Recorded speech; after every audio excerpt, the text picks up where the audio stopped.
Proverbs chapter 15 and verse 26 tells us this, says, evil plans are an abomination to the Lord. Evil plans are an abomination unto the Lord. Now, King James says the thoughts of the wicked. So when we think about that, God knows what's in our mind. God knows what's in our heart. God knows why we do what we do. God knows the motivation behind it. But here, the Bible isn't even talking about what we're doing. It's not talking about evil actions. It's not talking about evil deeds. It's not talking about, putting our hands to work and our feet to work and putting plans into action. It's just talking about plans. It's just talking about thoughts. It's talking about what's in the mind.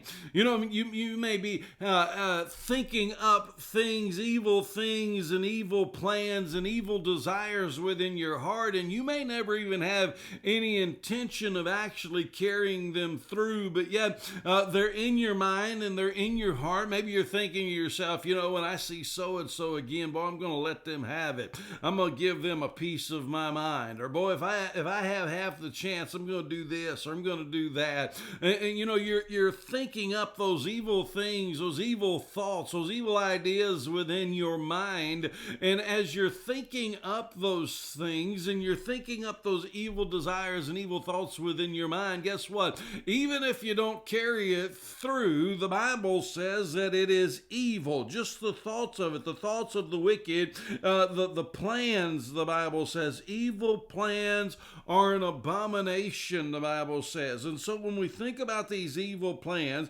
are an abomination to the Lord. Now, when you look at the teachings of Jesus and you begin to recognize the teachings of Jesus, Jesus made this even more clear.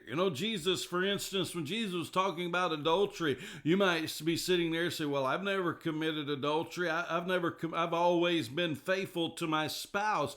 But when you think about committing adultery, you think about the physical act, you think about the actual deed of committing adultery. But Jesus said that if you even had the thoughts, if you even had the lust towards someone within your mind, then you are guilty of committing adultery. Jesus told us that. And so when we begin to recognize that is the evil plans, even the evil plans, because, temptation starts in the mind. And as temptation starts in the mind, it sinks its way down to the heart. It results into lust. And so when you are having in the mind, you have that thought process in the mind, that temptation, and it sinks down to the heart and turns into lust. And so you lust towards violence, or you lust towards other people, whatever it is that you have derived within your mind and it's sunken down into your heart, and it is turned into evil desires, evil plans, evil thoughts within your heart. And the Bible says that is an abomination. Maybe you haven't carried it through yet. You say, well, I haven't sinned, I haven't carried it through. Well, the Bible says the thought of it right here, just the thought of it right here, is sin. Now I want you to think about that for just a minute, because as it goes on and continues to tell us, but pleasant words are pure. Pleasant words are pure. Now, Bible says that Jesus didn't entrust himself to man because he knew the heart of man. Any good used car salesman can make you think that any clunker is the greatest car that's ever been built, but it's a hunk of junk. It's worthless. It's going to break down on you. Second you drive it out of the lot, but because he's a smooth talker, he could talk the talk, but he's lying to you. And he knows in his mind and his thoughts that he's lying to you, so his words are not pure, are they? But pleasant words are pure. Now, those are evil words because they're derived from an evil heart and an evil mind. Just like that boy telling that girl, hey, I love you. I don't really love you. I just want to use you.